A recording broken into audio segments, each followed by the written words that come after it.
Welcome back again. Welcome to my fifth video, I believe it is already. It's only been, what, the first week that I've been doing videos. Hopefully you guys have been watching and taking a bit of notice. But yeah, and anyway, let's get to the news. They seen this as well.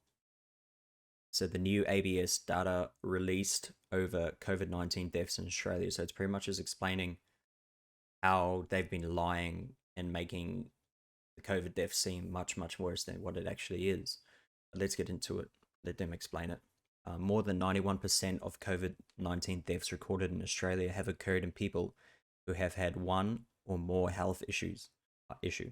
New data has revealed. The Australian Bureau of Statistics has just released information on the 2,639 COVID-19 deaths that were recorded in Australia up until January 31st, 2022.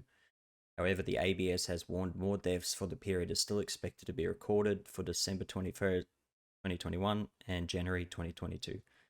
The data also confirmed the majority of the COVID-19 deaths recorded in Australia have actually been caused by the virus, which, yet again, that's up for discussion, rather than the person having died of other causes while having COVID-19.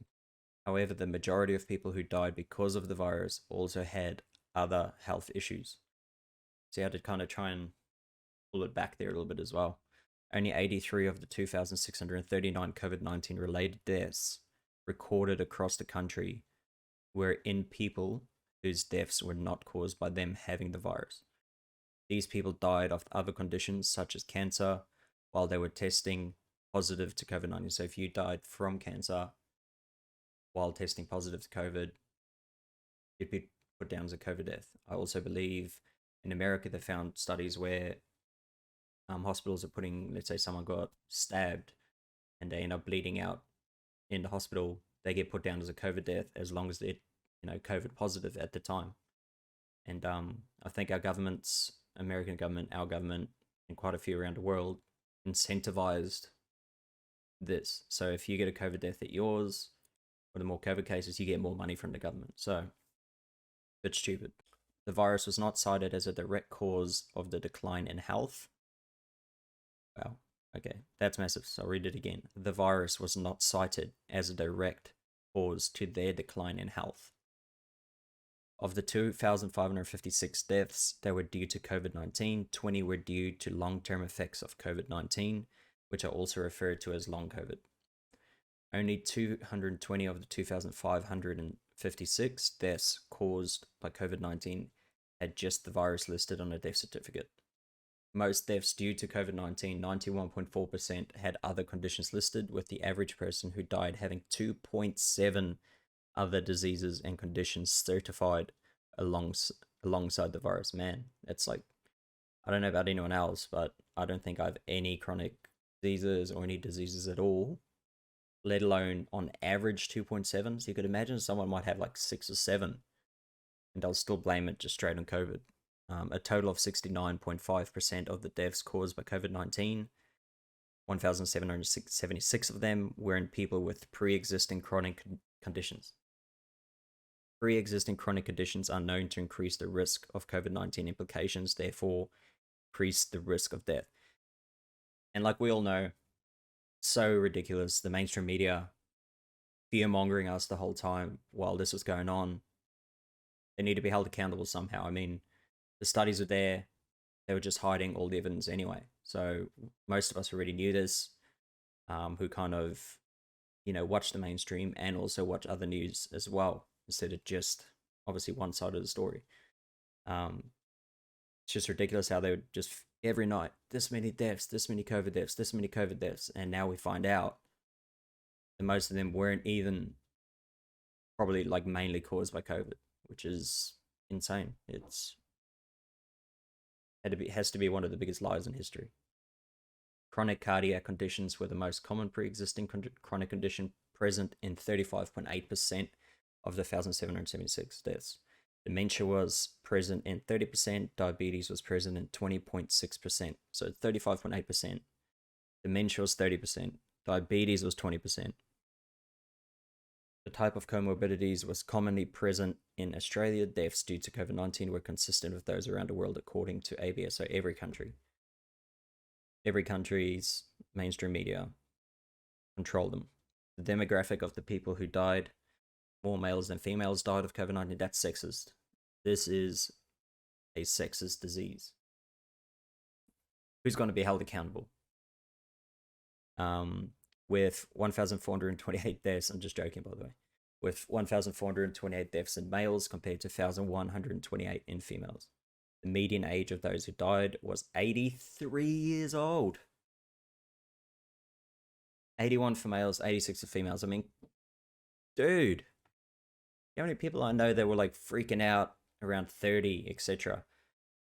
I might die, blah, blah, blah, blah. Because as soon as you hear of anyone under 40 that dies, suddenly everyone in their 20s like, I'm going to die from this disease. And this just points back to the fact how Joe Rogan was saying, you know, kids and all that should not be getting vaccinated because they're not in danger. I mean, imagine telling your 17-year-old kid or 16-year-old kid, you should go and get vaccinated or you're going to die. That's pretty much what, like, literally every main corporate news agency put forward was you're going to die if you don't get double vaxxed. And the government too. Like, these people need to be freaking held accountable. It's ridiculous. So under the age of 40, 15 males and 10 females died. That's all. 25 people under 40.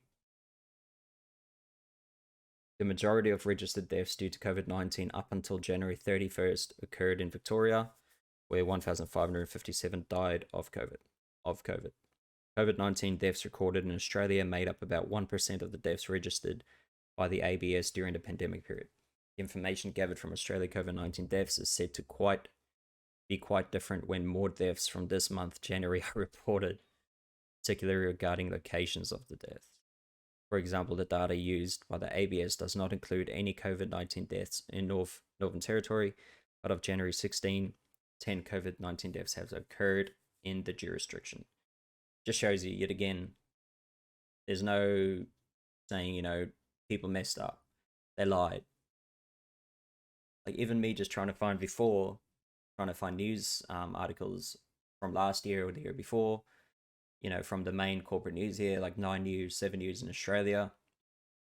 Like, it's pretty well hidden, you know, even when you type in the year, etc., it's pretty well hidden, and it's insane. But I found one here. Victoria records 35 COVID deaths on Wednesday. So in one day, apparently 35 died. You know, open this up again. Apparently 35 people died, right? Just in one day from COVID. Even though in the whole pandemic, hold on, just let me stop the stupid bloody ads all the time. So 1,776 deaths, right? Only 35 in one day. That's what they reckon in 7 News. Hospitalization increased and Australian Open crowd cap increased. The crowd capacity at the Australian Open will be increased by 15%, blah, blah, blah, blah. I don't really care. So this was only just during the Australian Open. So this was only literally a month ago, even if that. Just shows you, look at this, hospitalizations have increased to 1,089 with 113 of those patients in intensive care and 40 on a ventilator, they reckon. More than 93% Victorians aged over 12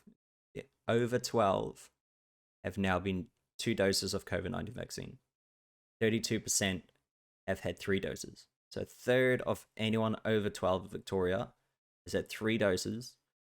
93.4%. Over 12, dude. There's people that literally I've spoken to that have gotten their kids vaccinated. It is the dumbest thing I've ever heard of. Dumbest thing I've ever heard of. Look at this, just scaring tactics by the government. Victoria COVID-19 update, 26th of January. So this is, yeah, literally just under a month. 34% have received 3. 93% have received 2. 25,465 doses. Blah, blah, blah. Hospitalizations at 1,089, they reckon, even though there's only 1,600 deaths. Okay. What's the really hospitalizations for? Does that mean that they're just coming for a checkup? Does it mean that it's for one of the other chronic diseases? 113 ICU active plus cleared. They won't just say, you know, how many are actually active. Ventilated 40, lives lost 35 in one day, they reckon. Don't believe it. Do not believe. Ridiculous. Just a month ago. Then here is from January 19th. Queensland records nearly 20,000 new cases, 11 deaths, they reckon. The youngest death was a person in their 30s who was not vaccinated. Fear mongering. One person in their 50s, two in their 60s, one in their 70s, three in their 80s, three in their 90s. Also, I'd see how they say the youngest age first, then the eldest last. Even though at the start of this whole pandemic, what was the whole reason for us to get vaccinated was to help the, what was the word they used again? The vulnerable. So anyone, old, 65 and over, 70 and over, etc. And here we are naming the 30s first. Fear-mongering.